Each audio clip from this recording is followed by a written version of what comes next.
Manipulation is a powerful ability. With this ability, someone could have the power to control the future.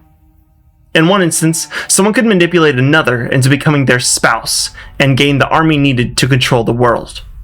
In another, one could take advantage of fear and pain to convince someone to give themselves to a cause that opposes their fate.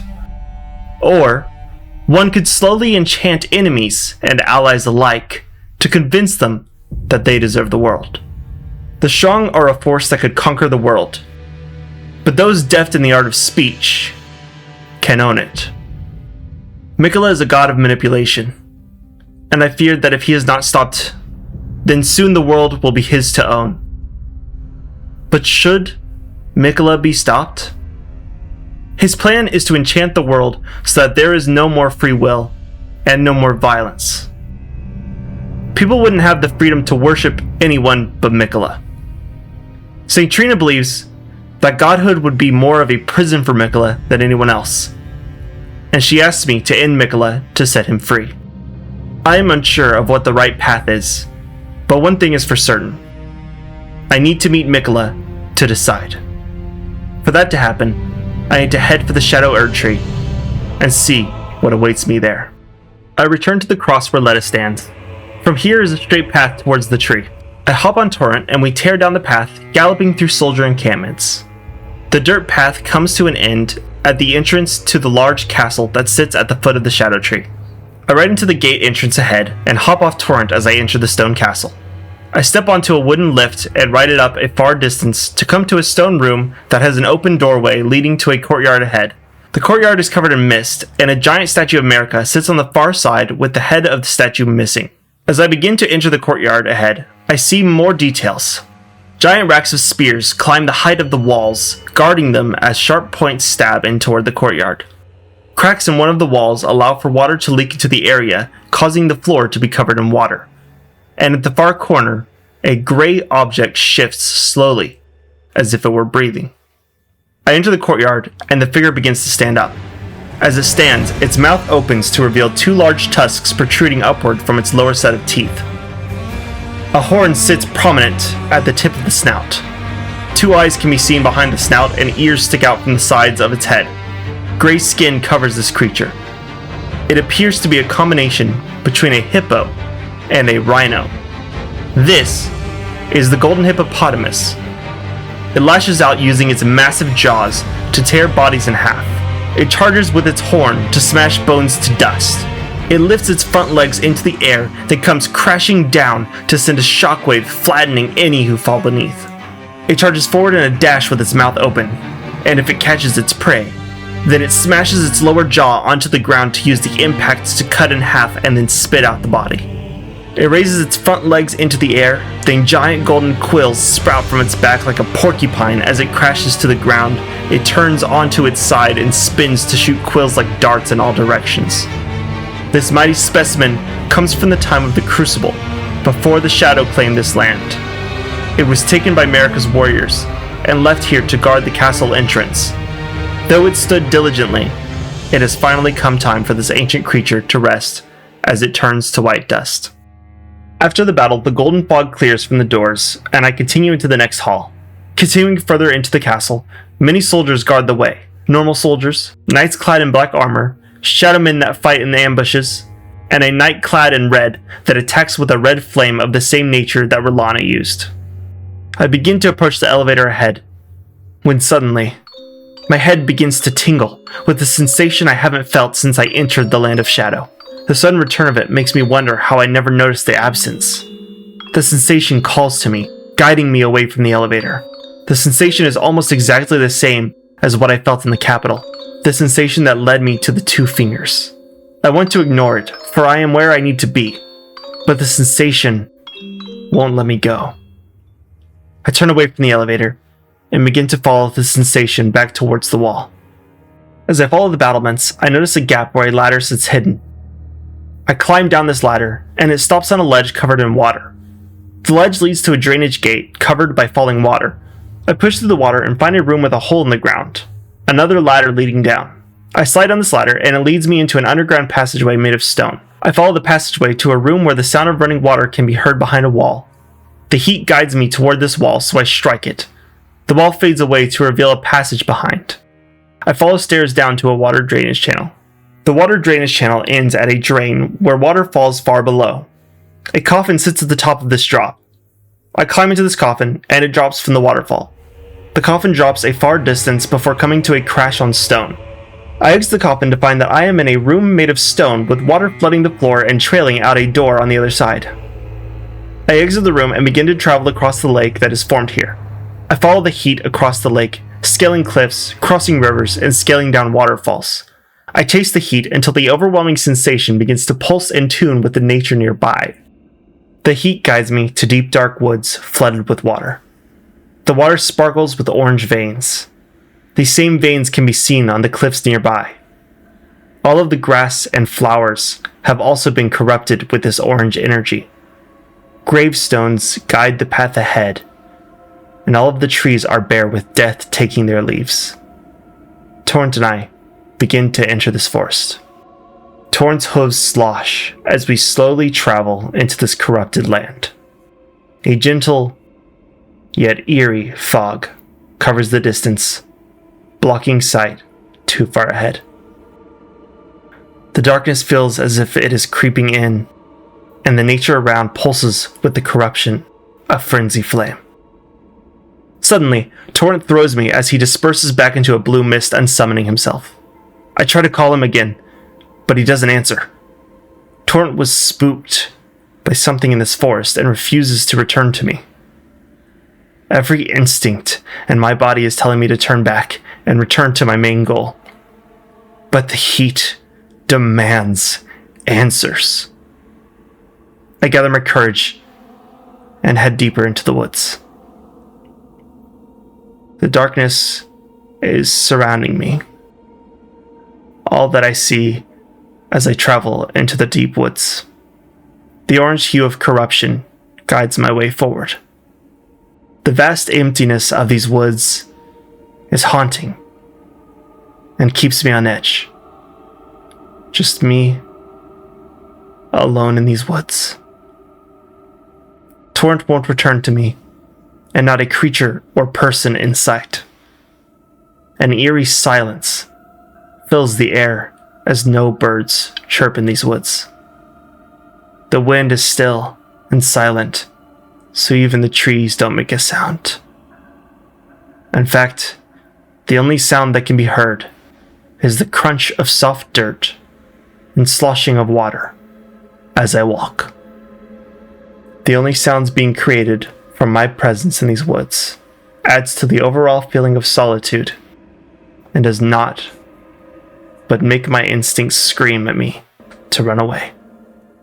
I travel in this seclusion as time passes until I notice a large mansion in the distance. Who would live down here in these dark woods? The heat becomes a hungry hum. This must be where it was guiding me. As I approach, the fog clears to reveal bodies on their knees lined up side to side with distance in between each one. Each body's head is missing, and in its place, a golden barb is stabbed into the neck. It's like this was done as an example, or a warning to the fate of whoever does what these people did. Behind them, I see the door to the mansion. I walk to the doors and push them open to enter this mansion. As I enter, the first thing I notice is broken and toppled furniture lying in piles of burned books with cobwebs covering the walls. Whatever happened here was done purposefully, and it happened long ago. As I ascend the stairs and enter the next room, a ghostly figure tells me to come no closer, for the madness wells. I approach the ghost and speak with him. He welcomes me as an uninvited guest and warns me that as I journey through the mansion, to heed the words of his great master Midra. Approach not the madness, lest ye succumb. As I turn to walk away, I notice a painting of the mansion from the times before. The painting shows the land with beautiful and lively green grass, colorful wildflowers growing in patches. The mansion looks well made and kept with care. I strike the painting, feeling magic radiating from it, and the illusionary wall fades to reveal a doorway to a hall filled with piles of burnt books and toppled ladders and a library. As I cross the hall, an illusion of a horn-sent guardian wielding a large sword appears before me. I take it down, but this has revealed that whatever happened here, the horn-sent were the ones that did it. I continue through a kitchen filled with shadowmen and burnt books, another hallway with another illusionary horn-sent warrior and burnt books, up a ladder, and into the second story filled with shadowmen and burnt books. Across a balcony with shadowmen tossing balls of frenzied flame, burnt books lie around. Up a ladder, to a third floor jumping across broken beams with burnt books on the sides of the path. Into a massive library with burnt books everywhere and horn-sent covered in yellow robes. These are the horn-sent inquisitors. They burned the books and killed the staff of this manor. The only question is, where is the mansion's master? The Midra mentioned before. I tear my way through this library, destroying any inquisitor in my path. I enter a room with another painting. This painting depicts an old man, presumably Midra, and a woman behind him holding her belly as if she were pregnant. I strike the painting to reveal a passage. I scale a ladder and jump across bookshelves to find the body of a woman named Nanaya holding a torch made from frenzied flame. I then travel through a few more halls, taking down more inquisitors until I reach a lonesome balcony. I approach the balcony to see a large doorway on the right.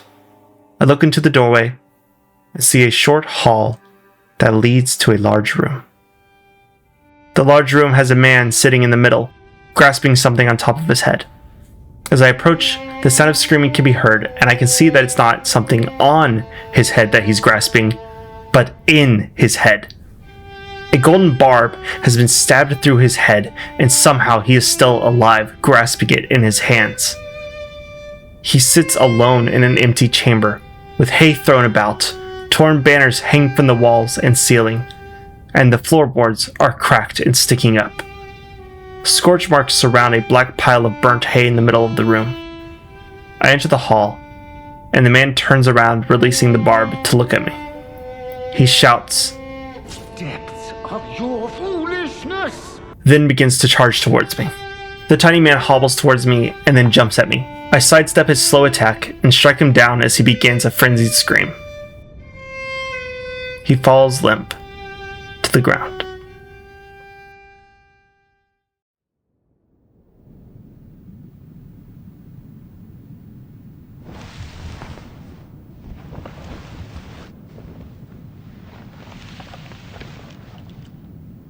Enough. I have endured more than enough.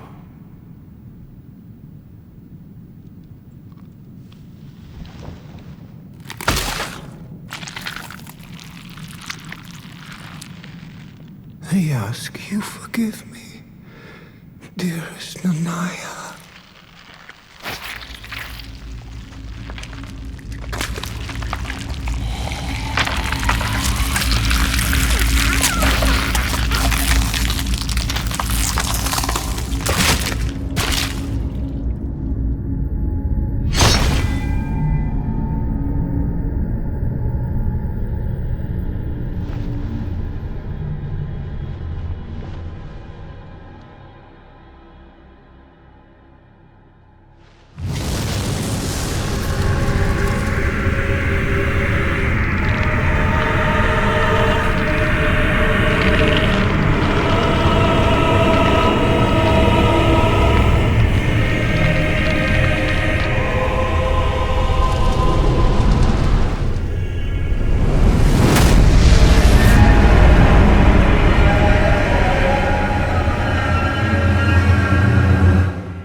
Midra pushes himself back onto his knees as he says that he has suffered enough. He then grasps the barb in his head with both hands as he stabs his hand onto one of the barbs. He does it with ease, as if he doesn't feel any pain. He then asks Nanaya to forgive him and calls her dearest. As he begins to pull the barb, he lets out a straining groan. The barbs protrude from his body like broken ribs, but begin to bend as he pulls. His neck starts extending further and further until it begins to tear. Blood spurts and flesh tears away from flesh as the barb is removed. Midra stabs the barb into the ground as he begins to stand up. Taller than ever before, but headless. As he turns to me, the place where his head should be erupts into an orange and yellow flame. His head burns like the sun as he raises his arms to the sky, and the heat radiates with that as of what pulses in mine. That is why the heat guided me here. This is a Lord of Frenzy Flame. The picture is now painted.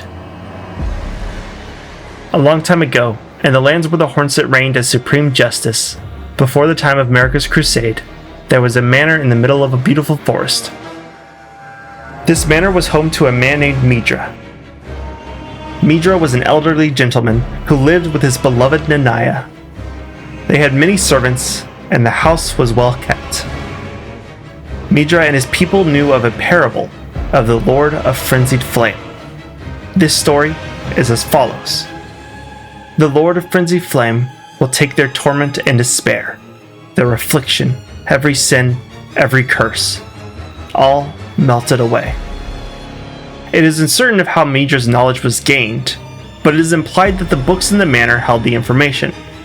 The motivations of Midra's actions are uncertain, but more than likely, with good intentions, Midra tried to become the Lord of Frenzied Flame. However, Midra failed. Like others before him, he was too weak. The attempt did, however, corrupt the surrounding nature, tearing away the beauty and leaving a corrupted black and orange landscape. While the attempt failed, it was not a total loss. Nanaya was left with a torch that burns with the flame of frenzy. The handle, however, seems to be that of a small spine. Could this torch truly be their child? The Hornsent heard of this attempt to become the Lord. The power of the frenzied flame was forbidden by the Hornsent, so they sent the Inquisition after Midra. The Inquisition ransacked Midra's manse. They put barbs through all of the servants and burned all of the books in this manner to destroy all propaganda for the frenzied flame. Midra, however, was pierced by the great sword of damnation. The sword unfurls inside its victim's body to cause excruciating pain and drain their power. Midra continued his endless suffering as a request from his beloved Nanaya, who told him to endure. Nanaya then went to a balcony in the house, where she cradled the torch of frenzy like a baby. Somehow, she died in this position, almost as if she passed on from natural causes. The Hornsent then made the Abyssal Woods and Midra's Manor forbidden to anyone, and left the Inquisition to defend the manor from intruders. Here is where Midra sat and suffered until an intruder made their way into his chamber, when he pulled the barb from his head to finally become the Lord of Frenzied Flame. This is why the heat guided me here, to see another who would claim the title of Frenzied Flame. Unlike Vike, though, Midra exudes power. I begin to rush to get behind Midra, and streams of fire blast outward from Midra's face, covering the field like beams from the sun. The fire burns me, singeing my clothes, and once he stops, I sprint to attack in the pause. As I get 2 slashes in, Midra floats into the air and comes back with a whip of his sword, the force sending me ragdolling. As I recover, he blasts out another array of god beams. I roll to recover and get around him, and Midra tracks me, slashing me twice before sending me flying with a third impact from an uppercut. Fire shoots out from his face in a barrage of arcs, and he follows up by slowly floating into the air before swiftly appearing before my face with a swipe from his sword in a delicate twirl. Midra continues an assault of deadly destruction that flows with delicate movements. His attacks leave my mind torn asunder and filled with the pain of frenzied flame. He burns bright, blazing brighter than any beacon before. His destruction may be chaotic and devastating, but the light way that he moves makes it all seem so perfectly well chosen. A dance sculpted from the flames of chaos. It is terror, and yet perfect beauty. I twirl my blades, creating a large spiral of red flame, and as I do, Mitra holds his arms aloft and begins to float straight up into the air.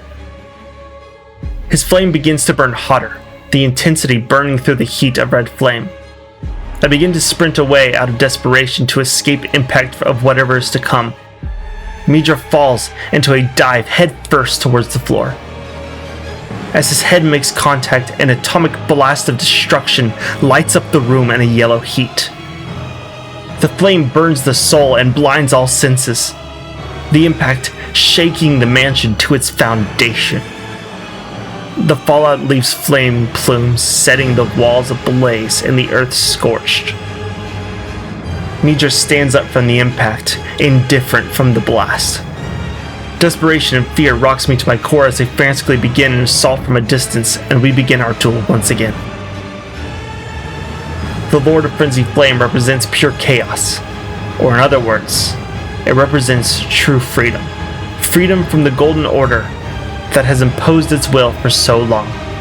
Freedom from suffering and prejudice. Freedom from this world full of pain and death, and the undeath we currently live in. The attacks burn more than the body. They burn the soul. Torrent fled because he feared the death of Frenzy Flame. If a man can burn a spirit with flame, then maybe he is truly a god. If Mitra is a god, then I have met a true test of my strength. Mitra lights his weapon ablaze with Frenzy Flame and begins to swipe to his right, sending a wave of fire across the ground. He brings it back to his left, with another wave of fire crawling across the floor. Using the momentum, he continues to spin, turning with his body to let the blade bring him back around for another strike from the same side. Then letting the sword carry only his arm with its weight, bringing the sword in a circle around his head and back at me with a third strike from the same side.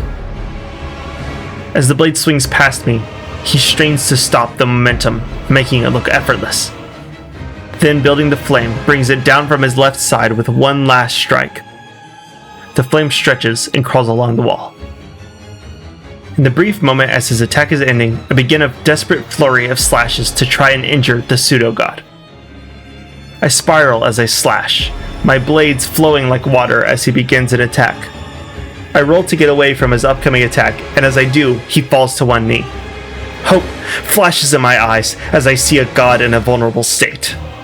This could be the opening I need. My heart skips a beat as I sprint with all my force to close the distance. I bring my blade back, and with all of my strength, bring the blade piercing into the god's chest in a ferocious and anxious stab.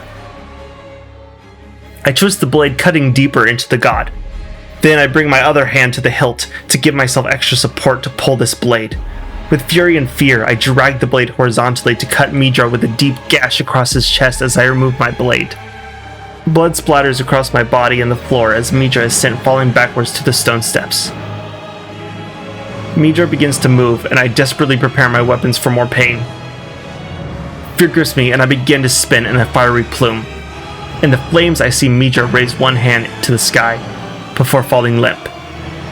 Mitra bursts into white dust, and I am left standing alone. Mitra's blood drips down the steps and pools into the cracks of the wooden floor. The room burns with flames as the floor is scorched from the heat, and the banners on the walls burn. Broken, I make my way to the nearby grace.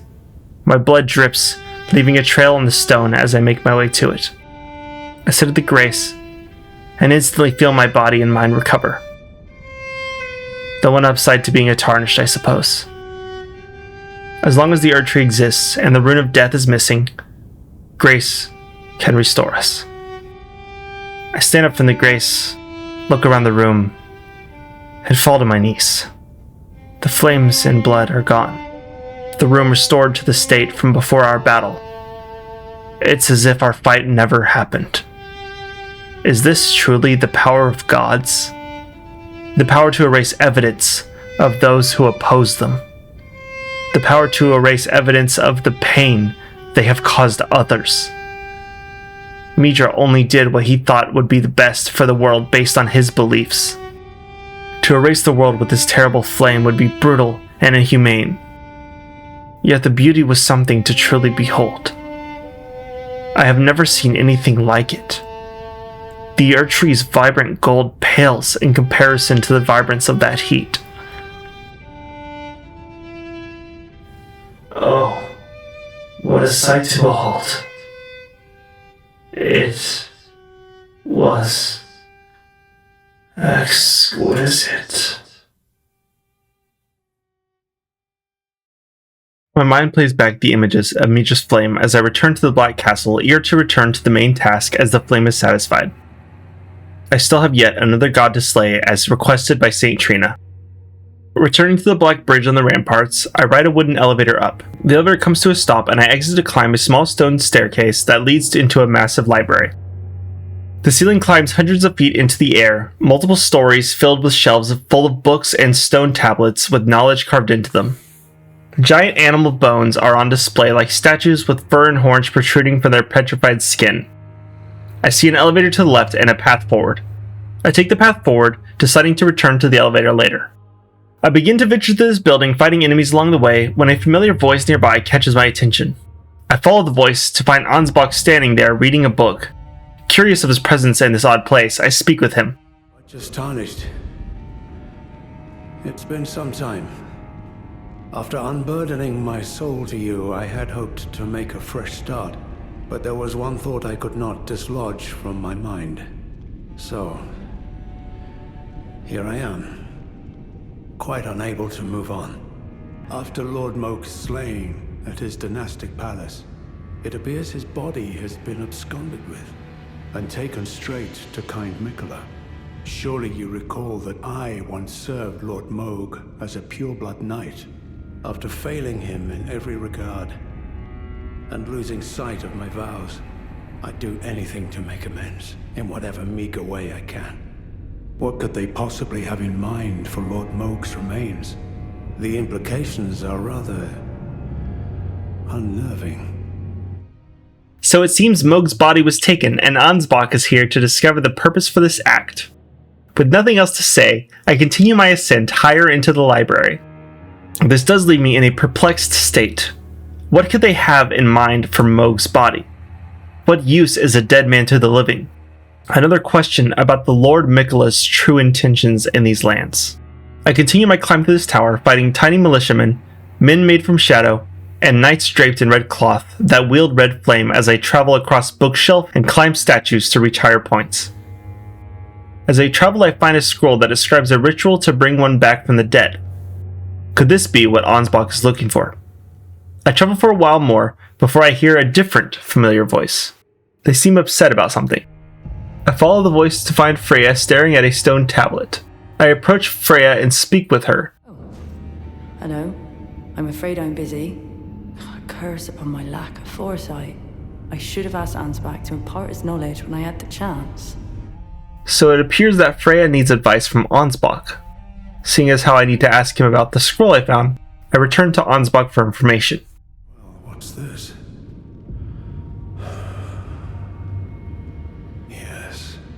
Yes, I should have known. Even the truth was itself mere folly.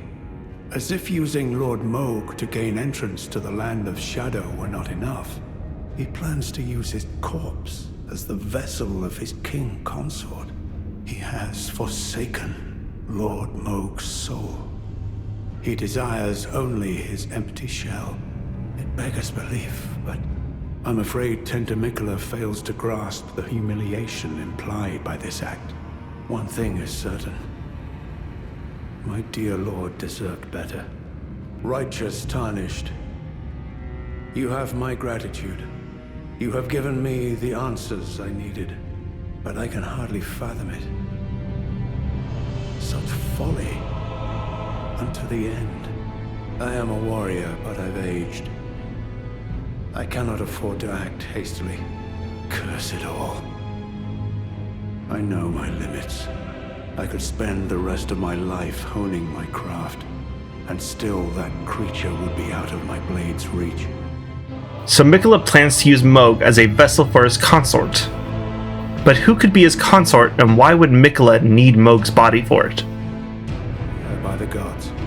She must be feeling the need to reaffirm her allegiance before she heads to war. A true Redmane she is, hardly troubled by the rot. Righteous Tarnished, could you please give this to Freya? Thanks to you, she too will have the answer she requires. Yes. I can see her barreling into the fray right now.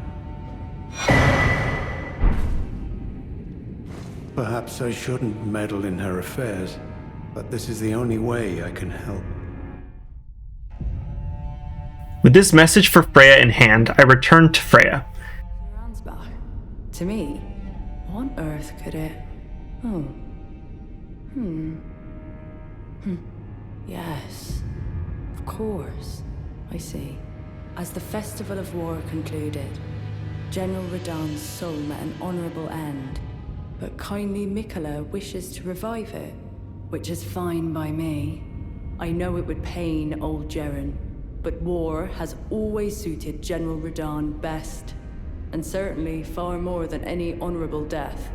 Endless war to invigorate the soul, as befits General Radahn, the Great Lion. Thank you. Now I finally cast off my misgivings. Give my regards to Honorable Ansbach. Tell him, if we should meet in battle, to face your bow would be fine enough, but to face your blade would be an honor. So it seems the answers have come together. Miquella placed a magical enchantment on Mohg to force Mohg to do his bidding.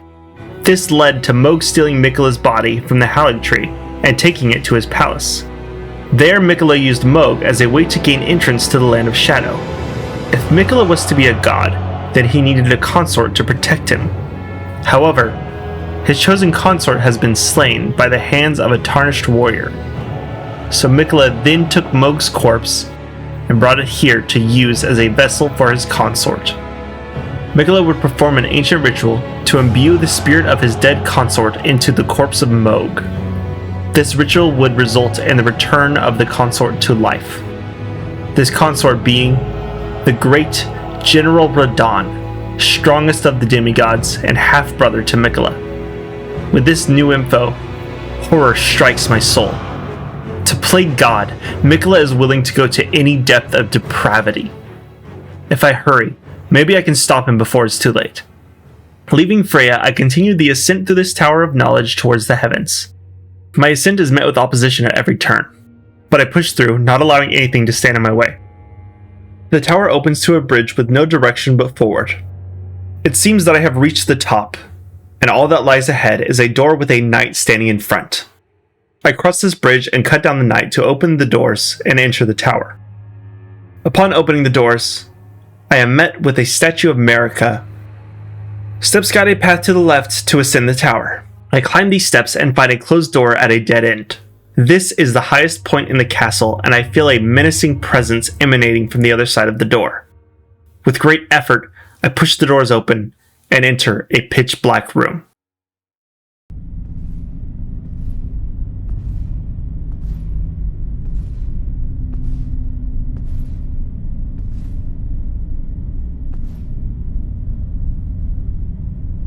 Mongrel intruder.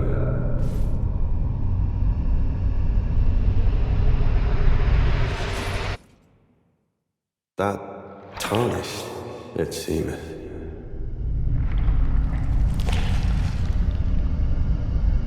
Mother, wouldst thou truly lordship sanction in one so bereft of light?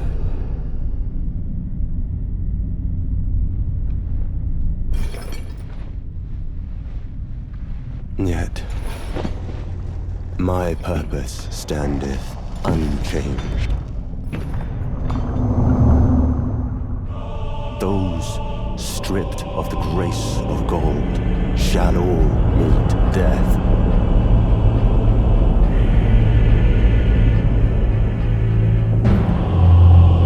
In the embrace of Mesmer's flame. I enter the room and candles light with flame as a voice calls me an intruder. I turn to look at the lights and a presence catches my attention. I swiftly look back to find a piercing blue eye staring at me. I am face to face with a red snake. The snake starts to pull away, and a voice starts to question why Marika would approve of one of my kind becoming the Elden Lord. The snake returns to a man sitting on a throne, and a man begins to stand. He is dressed in a red garb representing a general. The outfit is adorned with snake-like designs. He then states that his purpose is unchanged as red flame appears in his hand. He proclaims, "Those stripped of the grace of gold shall all meet death." He lifts his hand above his head, with red flame bursting out in a constant stream. Red snakes curl around his body, and he holds a massive spear. The flame retracts to a small ball as he lowers his hand in front of his face, revealing his golden eye, and states, "In the embrace of Messmer's flame." This fiery red general is the executor for the crusade that destroyed the Hornson's home. This is Messmer the Impaler. Messmer was born to Queen Marika and her husband Radagon. Messmer was the first child born of this union. Messmer was born with an affliction due to the union of his parents, but his curse was serpentine in nature. With this came two red serpents who helped suppress the power as to not let it consume him. This made Messmer an abomination in the eyes of the Golden Order. Because of this, Marika plucked Messmer's eye from its socket and replaced it with a rune that would seal away the entity that plagued him. With this seal and the assistance of the two serpents, the power was able to be contained by Messmer. Marika then hid him away in the Shadowlands to keep his affliction a secret. Messmer was also born with another curse. Much like his younger sister, he was born with a vision of fire. This bore fruit in Messmer as a kindling that gave him the magic of flame. Messmer tried to rid himself of the flame, but no matter what actions he took, the flames kept burning. Before the shattering, Messmer was told to purge the Shadowlands of the Hornsent due to them being without light of grace. This crusade was merciless and resulted in Messmer slaughtering thousands without any remorse. This gained him the title of Messmer the Impaler. Eventually, Queen Marika abandoned Messmer and the Land of Shadow, out of fear that Messmer's affliction may be discovered by others. Despite being abandoned, Messmer continued his purge of all those without light. He took the Shadowkeep as his residing fort. This is where a Tarnished entered, and the purge was reignited in Messmer. I see a golden script on the ground, and use it to summon the Hornsent so he can have his vengeance. As it begins to appear, Messmer leaps into the air and begins forming flames, swirling them into a sphere shape. The Hornsent begins to shout, Messmer, foe of my beloved people, in vengeance for the flames, my blade I wield. As Messmer shoots towards me in a dive. The sphere makes impact with the ground as I avoid the attack, and then Messmer explodes the flames, scorching the stone and knocking me to the ground. I roll towards Messmer with an upward slash as I recover. I get a couple more slashes in, and he strikes me in the face with a quick jab of his spear. I avoid the next attack, then return with a lightning slash. Messmer retaliates with a swipe as he dashes forward, but I roll out of the way. He lands next to the Hornsent, who sends out a wave of spirit magic. A couple hit Messmer as the Hornsent summons more. I dash in with a lightning strike, then jump into a twist slash as I lift into the air, causing a spiral of cold lightning to surround me. Messmer leaps into the air as I do, allowing me to carve him up as I lift. He lands with a burst of flame from his spear as I land, setting the Hornsent and I aflame, and he uses the tip of the spear to bounce into his next attack, where he spins into a flurry of pokes from his spear that burn with red flame. I avoid this attack as he drops from the flurry. I roll out of his range as he skewers the Hornsent. The floor is set ablaze from the impact of the spear, and he shoves the spear into the ground, causing copies of the spear to stab in the ground, surrounding him in a circle of blades. I then rush in with a slash, and he catches me mid-assault with a jab, then burns me with flame. As Messmer strikes me, the Hornsent crosses his blades, then dashes forward with a cross slash that cuts Messmer. Mesmer turns his attention to the Hornsent and knocks him down with a stab from his spear. I rush back in with a pierce from my blade and follow up with a slash, then dodge just in time to avoid his attack. I then dodge the next one and follow up with 3 slashes. Mesmer stumbles and falls to his knees.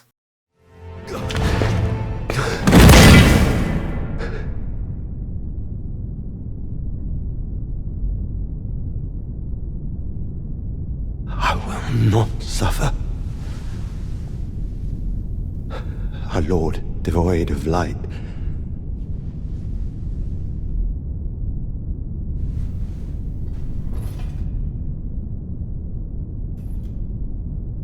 No, Mother, forgive me.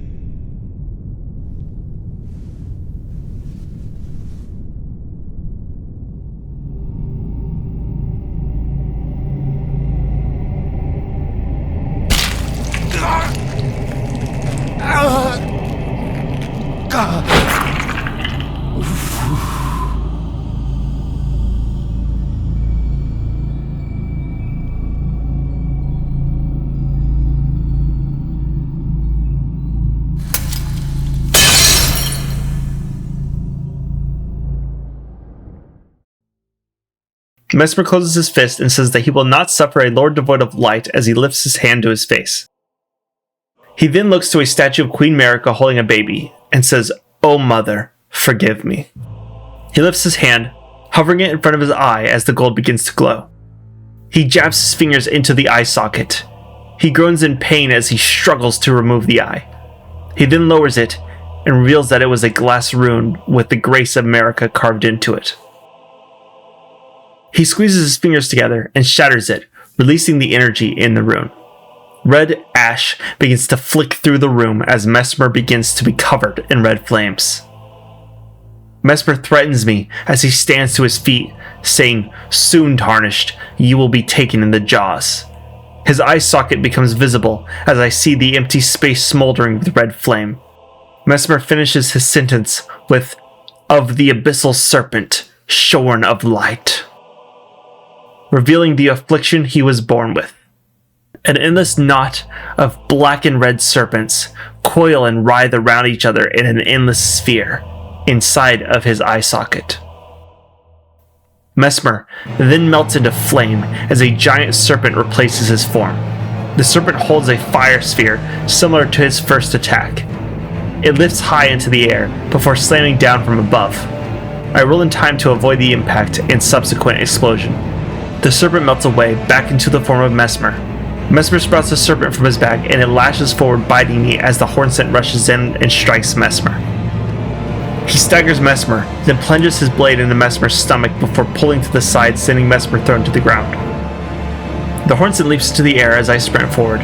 He comes down with a strike from overhead as I come in with a slash from the side. We strike Mesmer as he struggles to his feet. The Hornsent rolls away, but I get a couple more strikes in. Mesmer curls over in pain as the ground below his feet begins to boil. He shoves his body out, bursting with heat that knocks the Hornsent and I to the ground as a giant serpent takes form behind him. The serpent lashes at us, hitting us with a barrage of strikes before Mesmer comes from above, impaling the ground, sprouting spears that sends us launched into the air. We fall, our bodies smacking on the ground. I roll to my feet and then rush at him with a lightning slash. The Hornsent and I fight our clash of vengeful blades against the fiery heat of Mesmer's serpentine movements. He is a swift and deadly foe that strikes quickly as to stop those from getting the opportunity to fight back.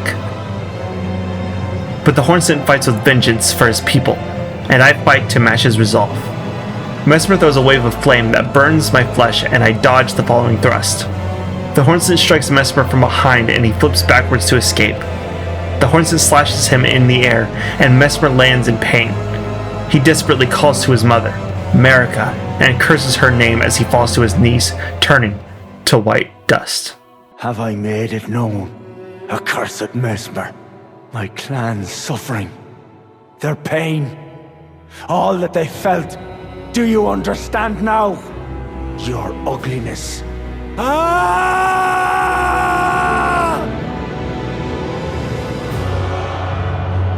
With the fight finished, the Hornsent gives Mesmer his final words.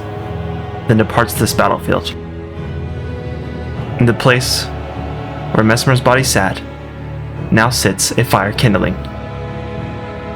I walk up to this kindling and reach out to touch it. The flame does not burn me as I pick it up. I look into its deep red, fiery blaze. This must be the flame that Letta had in mind to burn away the shadow that covers the lost city. The flame then absorbs into my skin, and I can feel the heat flooding throughout my body. With the power of this heat now inside of me, I finally have the ability to burn away the shadow tree.